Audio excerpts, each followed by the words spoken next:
Hey, so I'm out in California doing a last minute pruning before I get on my flight to Michigan, and I was just looking at this plant here, which I think is some sort of a daisy. It's a Shasta Daisy.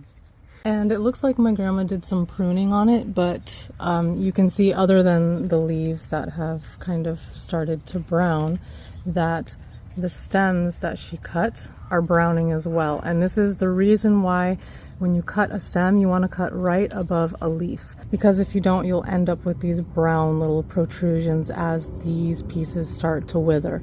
So again, just cut right above a leaf so you don't get that look, because the whole point is to prune your plant so that it looks nice even when it's not blooming.